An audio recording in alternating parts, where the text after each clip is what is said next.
Well, Keenan, usually the Electoral College certification is seen more of a formality, Congress officially giving the thumbs up to certification that states have already provided. However, as we all know, this election cycle has been anything but usual. Months now of unfounded claims of voter fraud and pushback coming from the very top of the Republican Party. President Trump has mentioned the city of Detroit more than once in an attempt to somehow prove the election was stolen. We've never gone to now with claims that the outcome's still in doubt to a reasonable degree in modern political history. Associate Professor of Political Science at Michigan State, Josh Pasek, says this is not only unprecedented, but he says bad for the image of American democracy. Michigan Congressmen Reps Tim Walberg and Jack Bergman plan to object to certification of Michigan's 16 electoral votes.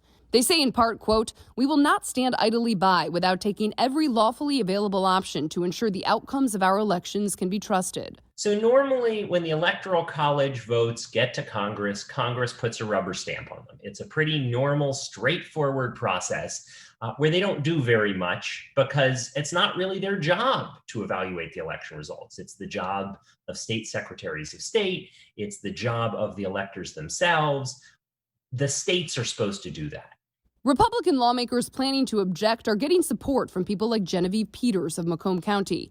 She, along with dozens of other local Trump voters, traveled to D.C. by bus. We will not take this fraudulent election. We will not stand down.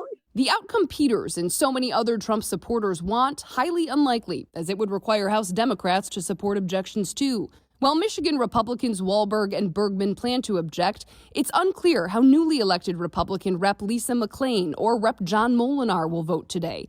Republican Reps Peter Meyer, Fred Upton, and Bill Huizenga say they will not object.